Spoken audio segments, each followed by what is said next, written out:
What's going on, everyone? My name is Nicholas Merton here at Data Dash, and today is February 14th of 2020. Well, folks, I hope you all are having a fantastic day wherever you are. And in today's video, we're not only going to be taking a look through the broader cryptocurrency market, as well as taking a look at some really interesting charts in relation to Bitcoin, but along with that as well, I want to spend some time to focus in on why I believe 2020 will be the year for Ethereum. I not only believe that the fundamentals are strong, but I believe the speculative narrative is something that's going to carry the price near its all-time highs over this next cycle. So I want to go ahead and talk about why I personally believe that and much more right after our quick sponsor. Our sponsor for today's episode is Ledn.io. For those of you holding Bitcoin long-term like myself, why not put it to work? Ledn gives you the ability to lend your Bitcoin and earn Bitcoin interest, growing your holdings over time. You can also double the amount of Bitcoin you own through their B2X loan service with real-time proof of reserves on-chain.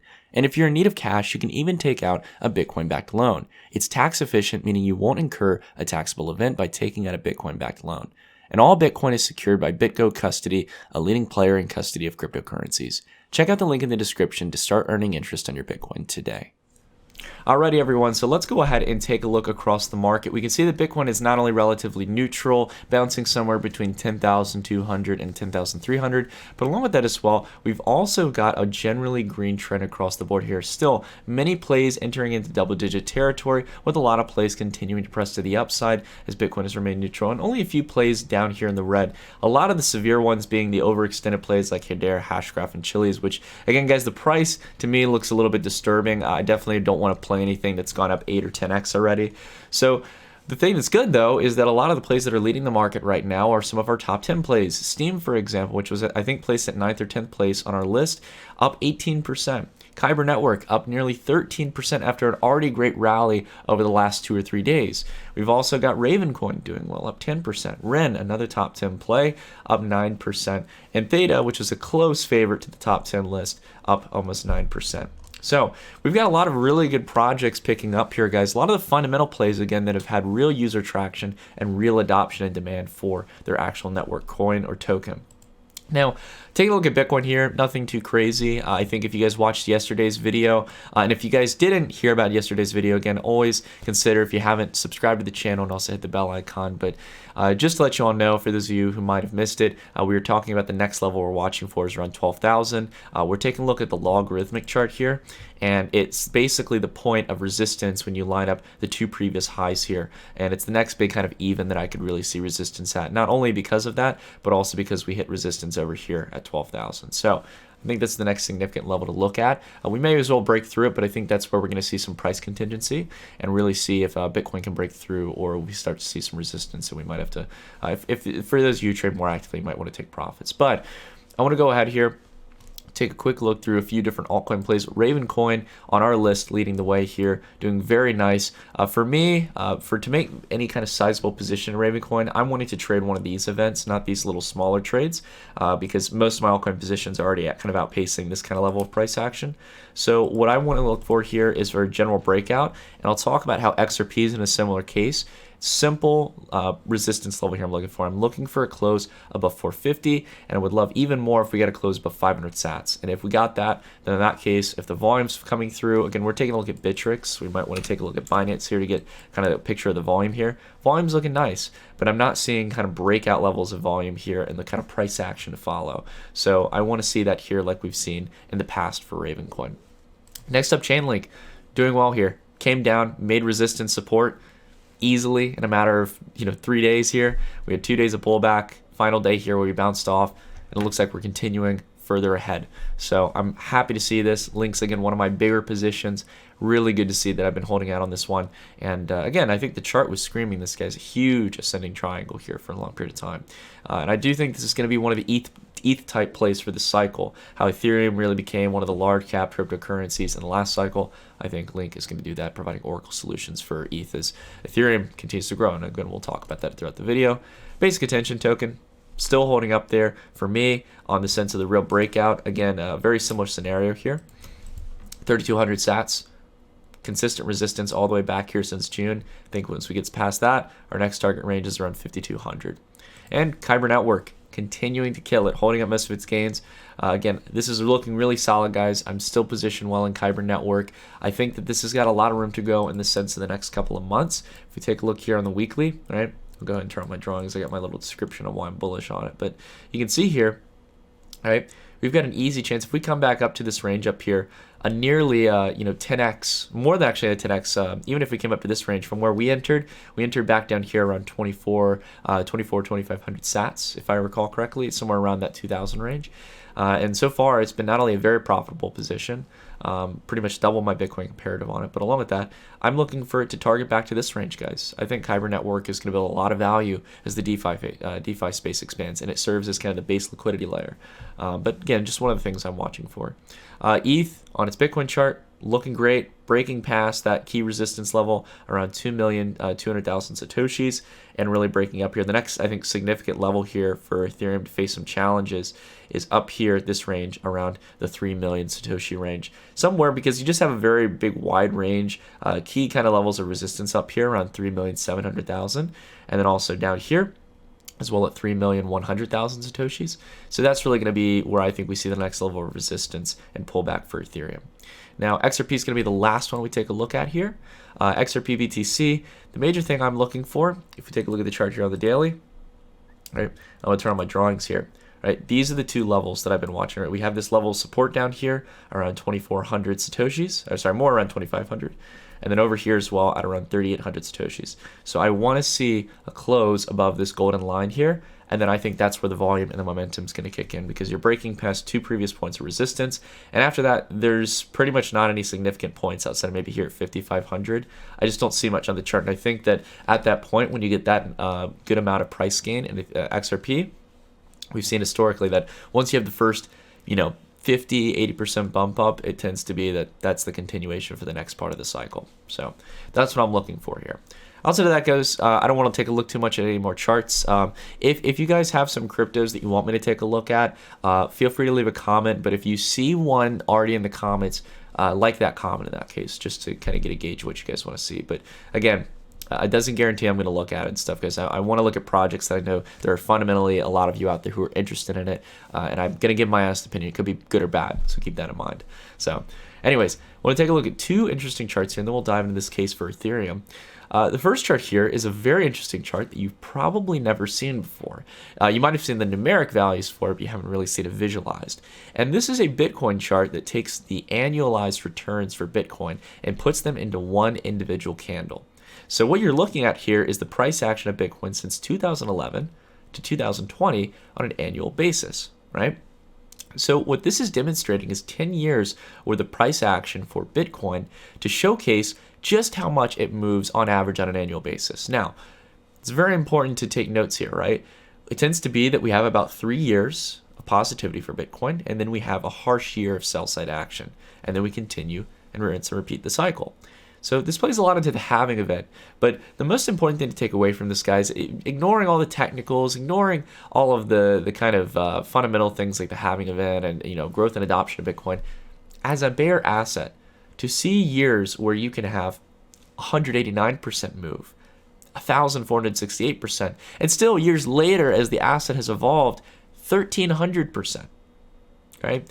These kind of moves are very, very important to understand, because they prove, in a sense, how Bitcoin is a decreasing inflationary asset, where its inflation is continuing to decrease over time with the halving event. And eventually we reach to a finite supply. So the major reason why it's moving this good is because we're still early in this market, guys. I mean, if you're looking for yield in equity markets and maybe gold or silver, I mean, you'd be lucky if you get another 100% return in either of those markets over the next coming years. And the reason why is because those markets are well developed. Gold's actually now with the price gains that it's had, it's a $10 trillion market. Equities, just U.S. equities alone, like a $50 to $60 trillion market. And if you're talking about global equities, it's the same kind of boat. So you could take Bitcoin, which is less than a $200 billion asset, and the broader cryptocurrency market, which is around, I would say probably around like 320 right now, 320 billion. I mean, you're talking about the billions to the trillions. You have so much more potential growth here in cryptocurrency markets. I'm not guaranteeing anything, guys. What I'm saying is that smaller markets have higher rates of return over the same period of time as larger markets, plain and simple. And that's the key thing here. So long as it's a market where buyers are coming in this case. And historically, Bitcoin's proven that in its very short period of history. And this is one thing that I always actually say is a negative. It's actually what people tend to say is a negative is actually a positive. People say, oh, gold's been time tested. Bitcoin is this new emerging asset. Yeah, because it's new and it's the next wave of a store of value, that gives you a lot of growth potential. You don't get much growth potential in gold. Gold's more of a hedge against inflation. So you get the speculative nature of Bitcoin and cryptocurrencies, but you also get the perfect finite supply that makes it the ultimate store of value for the 21st century. So best of both worlds here, in my opinion. Another thing as well I wanted to talk about was Bitcoin's monthly relative strength index. Now, you guys probably know about the RSI if you've watched probably some of my previous trading videos. And if you guys are interested in getting in trading, again, I always recommend it's a free series. Go check out my trading tip series on YouTube and watch this series if you want to learn how to use some of the indicators and charting patterns. But this is actually a really unique way of using the RSI because most people look at it on the daily time frame, on hourly time frames. The RSI is not very valuable on these time frames. When it's really valuable is on the longer term time frames for longer term cycles. And again, I'm going to keep stressing, guys, over these next few months. As you all know, I like to repeat myself and I like to drill in those key points. Longer term time frames are so much easier to trade and invest in, plain and simple. And the returns on average will be better for you if you focus on the long term rather than trading. Not telling you what to do, but that's just genuinely factual across every market. Most people lose out trading in the short term, plain and simple. But to take a look here at the Bitcoin monthly relative strength index, we can see a very, very interesting pattern here where similar to the kind of heat maps we've seen that measure the dates until the next halving event, or the months in this case to the next halving event, we can see that the RSI here is reading very similar levels to what we saw in the two previous cycles here between mid-2012 and also here, back here in early 2016 at the kickoff of the next cycle. Now, when the RSI is extended, as many of you probably know, this means that it's on a higher end here. Bitcoin is probably overbought, and the higher the RSI is in this case, we usually want to look for an exit in our position, or at least to take profits of some sort, because it usually means the market's overbought. It's not a guarantee. Could go up higher, it could hold there for a while, but as you can see here, the RSI on the monthly does not hold here for a very long period of time. Probably about a couple of months here until it really starts to pull back. So this shows us we're on the cheaper end, but it shows us that we're also picking up momentum here, that we're not going back down to these lows where there was peak fear in the market back in 2015 and 2016, as well as here in 2019 after we had a full 80% correction on Bitcoin. All right, so that's it for some of our kind of interesting kind of data science or kind of longer term technical charts. I want to go ahead and talk a little bit about the case that I made for Ethereum back in January. So again, one thing that you guys can always do if you want to consider supporting the channel, I don't do any digital marketing for it right now. This is basically something I do called the Dash Report. It's a newsletter we have here on the channel, but I just want to go ahead and reference something that we talked about back in all the way in December when I was writing the newsletter, which was the fact that I believe this year was going to be the year for Ethereum. And I want to go ahead and segue into this topic. Now, in the actual article itself, I actually talk about a couple of things. I not only talk about the price setting up very nicely in the sense of what I was seeing on Ethereum's chart here. We can go ahead and zoom in a little bit here just to see that chart. Again, showcasing on a weekly time frame. We're not looking at the daily, not looking at the hourly. And again, really emphasizing here that I felt that, again, it's going to be too late for most people to realize that this is Ethereum's year. I mean, if you guys are here, that's great. Again, you might have an agreeing or disagreeing opinion, then that's completely fine. But I think this is the most of the people, when I say it's going to be too late, is that when Ethereum's at its all-time highs, that's when people are going to start learning about DeFi. They're going to start getting excited. It's the people who get in early and understand the potential of this technology, who do their due diligence and have an interest and a passion in it. I think that are really going to benefit. But we talked again about this range here, about setting up here anywhere between this green line. I was building positions in Ethereum or looking for Ethereum to start moving higher. And we also had the golden range, which we didn't end up getting. But I want to go ahead and talk a little bit deeper in this case. Not only the expansion of DeFi and the price action, but there's a lot of things that have got Ethereum, wrong article here. 5 signs in this case that I think are really exciting about Ethereum that kind of mold in my previous assumptions, but also some new developments that have come in over the last month. So this is a great article that came, Andrew Fenton put together at Cointelegraph, and I think it serves as a good framework for what we're going to be discussing. So first thing here that's a really good sign is there's a massive institutional premium on the Grayscale Ethereum Trust. So this is a way that people can actually get some exposure if they're trading equity markets to Ethereum. And this it's not really so much an ETF, it's ETN in this case. This ETN, exchange traded note, actually has physical Ethereum backing it. But the interesting takeaway is that because of the limited supply that's available from Grayscale's Ethereum Trust, they have an over 220% premium for the ETN. It's absolutely crazy. A 220% premium. That means that people are paying more than 2 times what the actual ETF is worth. Actually, excuse me, sorry. If it was trading at 100% premium, my apologies. In this case, then that would be a double. In this case, it's actually triple the value. So let that bear in mind, right? So you're trading an asset in this case that's really worth this fraction of Ether that backs up each ETN, which is $25.46 at $81.50. Take a look at the chart here, right?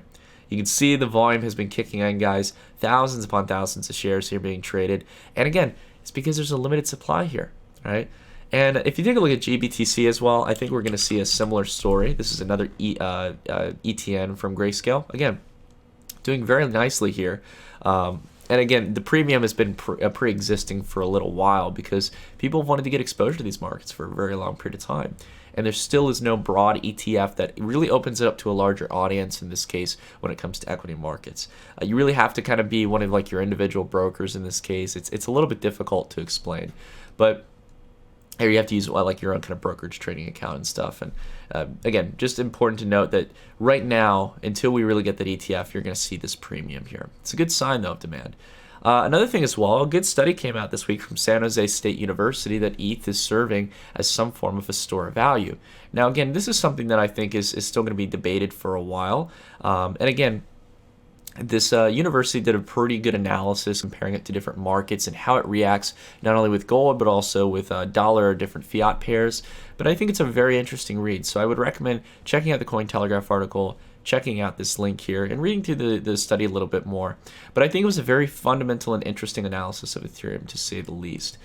Another thing as well, JP Morgan is looking to merge its blockchain division alongside Consensus. So they're working with the Quorum blockchain. This is what they've been pursuing as of recent to kind of build blockchain-based finance solutions. And we can see here as well, through Reuters, they have announced that they're looking to merge with Consensus in this case in these efforts. So again, I'm not a big fan of JP Morgan nor anyone in the banking sector, but it is interesting to me to see that JP Morgan is working alongside Ethereum, a public blockchain, and building these systems for the financial system. I think there's no better market than finance, though I think it's going to be DeFi where it really takes off. I'm happy to see this because at the end of the day, it's like I said with Libra, Facebook's cryptocurrency consortium with all the other different corporate partners they had. The thing I took away from it is, look, if it's better than Swift, if it cuts down costs, and it makes systems a little less trustless, then I'm all for it. That's what I'm eager for, right? So again, another positive in my opinion. Ethereum's price at a 7-month high, pretty self-explanatory. I don't think we even need to do any TA on it, guys. We've taken a look at Ethereum enough today. Again, price is looking stellar. It's looking great. And the last thing here, DeFi topping over $1 billion. This is a good milestone here to prove the demand for DeFi-based projects. Again, finance is the killer application on blockchains, hands down, guys. There's supply chain logistics. Yes, there's all kinds of different things that remove intermediaries and decentralized services, but there are no better use cases out there. There's no better use case than building financial applications, because I cannot think of a single industry where I want to mitigate away as much trust as possible, because it has to deal with saving my money. It has to deal with exchanging or trading my money. I don't want to have to leave my money in exchanges. I don't want to have to leave my money in banks. I want to have self-custody of my money. And to have that opportunity where if we have a centralized solution that at least mediates most of that trust, or a self-owned self-custodial solution like we've had in the crypto space where you own your private key to some degree. That's why crypto is important. And being able to interact with your money in new, unique ways in a censorship-resistant and permissionless way is what makes this so valuable. So again, DeFi, keep an eye on it, guys. Keep doing some research. There's tons of value online that talks a little bit about what's making up this value. It's mostly MakerDAO, which is the creator of the DAI stablecoin. So I would recommend looking into MakerDAO. I'd recommend looking into Kyber Network, as we've talked about on the channel, looking into Uniswap, Synthetics, looking into a lot of the lending pools out there. But again, the startup I'm working on is going to help bridge that gap for a lot of people, guys. And I'm really excited to get it out there for you. But that's going to be it for today's video. If you guys like this video, drop a like, leave a comment down below as well if you have anything to say on the topics that we discussed. And again, if you guys are interested in that startup that I'm working on, feel free to fill out the email form down below if you guys want to keep up to date with it. Again, I'm not going to spam you guys with stuff. I just want to let you all know when we launch it later in March. All right? Anyways, that's it for the video, everyone. Thank you all so much for watching. I hope you all are having a great Friday wherever you are, and I'll see you all in the next video. Stay tuned.